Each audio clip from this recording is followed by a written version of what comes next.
12-13% ಮಾತ್ರ ಅವ್ರು ಬಂದು ಸೇರ್ಕೊಳ್ಳಿ ಕಾರಣಂಗಿಲ್ಲ.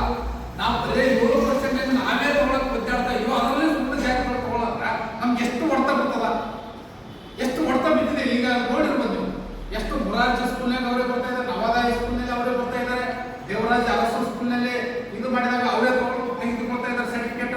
ಹಿಂಗಾಗಿ ನಿಜವಾಗಿರ್ತಕ್ಕಂಥ ಪರಿಶಿಷ್ಟ ಪಂಗಡಕ್ಕೆ ಏನಾಗ್ತಿದೆ, ದೊಡ್ಡ ಅನ್ಯಾಯ ಆಗ್ತದೆ. ಅದಕ್ಕಾಗಿ ಅದು ಕೇಂದ್ರ ಸರ್ಕಾರದ ಗೆಜೆಟ್ ಏನೈತಿ, ನಾಯಕ ತಳವಾರ ನಾಯಕ ಪರಿವಾರ ಜಾತಿಯನ್ನು ಸೇರ್ಪಡೆ ಮಾಡಿದಂತ ಒಂದು ಆದೇಶ ಆಗಿದೆ. ಆದ್ರೆ ನಾಯಕ ತಳವಾರ ನಾಯಕ ಪರಿವಾರ ಅಷ್ಟೇ ತಗೋಬೇಕಲ್ಲ, ಯಾವ ಜಾತಿ ಅಂತ ಕೇಳಬೇಕು. ನಾಯಕ ಸಂಬಂಧ, ನಾಯಕರಿಗೆ ಸಂಬಂಧ ಇರ್ತಕ್ಕಂಥ ವ್ಯಕ್ತಿಗಳು ತಗೊಳ್ಳಿ. ಆ ವಾಲ್ಮೀಕಿ ನಾಯಕ ಬೇಡ ಜನಾಂಗಕ್ಕೆ ಸಂಬಂಧಿಸಿದ ವ್ಯಕ್ತಿಗಳು ಇವತ್ತು ಏನ್ ಮಾಡ್ತಾ ಇದ್ದಾರೆ, ಹಿಂದುಳಿದ ಭಾಗದಲ್ಲಿ ಇರ್ತಕ್ಕಂಥವ್ರು ಏನ್ ಮಾಡ್ತಾ ಇದ್ದಾರೆ, ಪ್ರಮಾಣ ಪತ್ರವನ್ನು ಪಡಿತಾ ಇದ್ದಾರೆ. ಇದು ಇಷ್ಟೇ ಬಿಟ್ಟು ನಾವು ದೊಡ್ಡ ಜ್ವಲಂತ ಸಮಸ್ಯೆ ಇದು. ಯಾಕಂದ್ರೆ ಯಾರು ಲಕ್ಷ್ಯ ಮಾಡಂಗಿಲ್ಲ.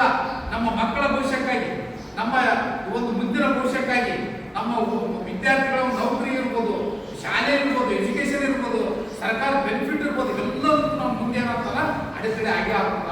ಈಗಾಗಲೇ ನೀವು ನೋಡಿರ್ಬೋದು, ಮಹರ್ಷಿ ವಾಲ್ಮೀಕಿ ಅಭಿವೃದ್ಧಿ ನಿಗಮಕ್ಕೆ ಎಷ್ಟೋ ಜನ ತಳವಾರ ಹೆಸರಿನಲ್ಲಿ ಹಾಕಿದ್ದಾರೆ, ಅಪ್ಲಿಕೇಶನ್ ಹಾಕಿದ್ದಾರೆ. ಅವರು ನಮಗೂ ಕೂಡ ಸೌಲಭ್ಯ ಕೊಡ್ರಿ ಅಂತ ಈ ಕಡೆ ಗೊಂಡ ಜನಾಂಗದವರು ಹಾಕಿದ್ದಾರೆ. ನಾವು ಎಷ್ಟು ರೀತಿ ನಮಗೂ ಕೊಡ್ರಿ ಸರ್ಟಿಫಿಕೇಟ್, ನಮಗೂ ಸೌಲಭ್ಯಗಳು ಕೊಡ್ರಿ ಅಂತ. ಇವೆಲ್ಲ ನಾಳೆ ನಮಗೆ ಬರ್ತಕ್ಕಂಥ ಸವಲತ್ತನ್ನು ನಾವು ತಿಳಿಸ್ಕೊಂಡಾಗ ನಾವು ಏನ್ ಮಾಡಕ್ಕಾಗ್ತದ? ಇದು ಒಬ್ಬರು ಸಮಸ್ಯೆ ಅಲ್ಲ. ಇದು ಜಿಲ್ಲಾಧ್ಯಕ್ಷನ ಅನ್ವಯ ಮಾಡಬೇಕು, ಇಲ್ಲ ತಾಲೂಕು ಅಧ್ಯಕ್ಷನ ಅನ್ವಯ ಮಾಡಬೇಕಂತಲ್ಲ. ಪ್ರತಿಯೊಬ್ಬರ ರಕ್ತದಲ್ಲಿ ಕುಡಿಬೇಕು, ಪ್ರತಿಯೊಬ್ಬರಲ್ಲೇ ಬರಬೇಕು. ಅದಕ್ಕಾಗಿ ನಾವು ಹೇಳ್ತಾ ಇದ್ದೀವಿ, ನಾವು ಸ್ವಇಚ್ಛೆಯಿಂದ ಯಾರು ಕೊಡ್ತಾರೋ ಗಾಡಿ ಮಾಡ್ತಾರೋ ಕೊಡ್ತಾರೋ ಗೊತ್ತಿಲ್ಲ. ನಾವು ಮೈಸೂರಿನ ಕಡೆ ಹಾಕಿದ್ದೇನೆ ಎಲ್ಲ ಗುರುಗಳಿಗೆ. ದಯಮಾಡಿ ನೀವು ಏನ್ ಮಾಡಬೇಕಂದ್ರೆ ಎಲ್ಲವನ್ನು ಬದಿಗಿಟ್ಟು ಆ ಸ್ವಾಭಿಮಾನದಿಂದ ನಮ್ದೊಂದು 200 ರೂಪಾಯಿ ವಾರದಲ್ಲಿ ಇನ್ನೊಂದು 10-12 ಜನ ಕೂಡ ಕೈಗೆ ಹಾಕೊಂಡು ಗಾಡಿ ಮುಗಿಸ್ಕೊಂಡು ಬನ್ನಿ. ಪ್ರತಿಯೊಬ್ಬರಿಗೆ ಆ ರೀತಿ ಪ್ರಚೋದನೆ ಮಾಡಿ. ಯಾರು ಇವತ್ತು ಗಾಡಿ ಬಂದ್ರೆ ಯಾರು ಬರಂಗಿಲ್ಲ.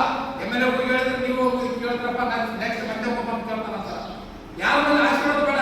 ನಮ್ಮ ಸ್ವಾಭಿಮಾನ ತೆಗಿ ಬರ್ತಾ ಇದೆ. ಅವರಲ್ಲಿ ದೊಡ್ಡ ಹಿರಿಯರು ಈಗ MLA ಆಗ್ಯಾರ, MP ಆಗ್ಯಾರ, ಸಾಕಷ್ಟು ಗಳಿಕೆ ಮಾಡಿಬಿಟ್ರ.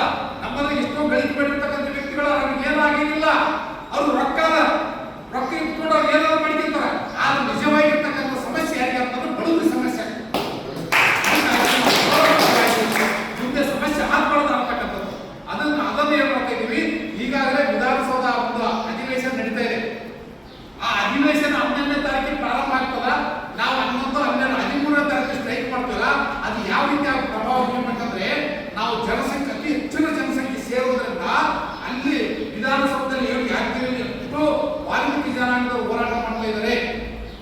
ಎಷ್ಟು ಜನಸಂಖ್ಯೆ ಇದೆ ಅಂತ ಅಲ್ಲಿ ಇನ್ಫಾರ್ಮೇಶನ್ ಹೋಗ್ಬೇಕು ಮುಖ್ಯಮಂತ್ರಿಗಳಿಗೆ, ಅಲ್ಲಿ ವಿರೋಧ ಪಕ್ಷದವರಿಗೆ ಹೋಗ್ಬೇಕು, ಪ್ರತಿಯೊಬ್ಬರು ನಮ್ಮ ಶಾಸಕರಿಗೆ ಹೋಗ್ಬೇಕು.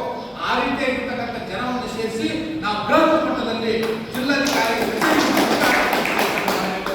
ನಾವು ಜನಸಂಖ್ಯೆಯಲ್ಲಿ ಇವತ್ತು ಕಟ್ಟೆ ರೂಪದಲ್ಲಿ 50 ಜನ ಇದ್ದೀವಿ ನಾವೆಲ್ಲ. ದಯಮಾಡಿ ಇವತ್ತು ಇಲ್ಲಿ ಸೇರಿರ್ತಕ್ಕಂಥ ಪ್ರತಿಯೊಬ್ಬರು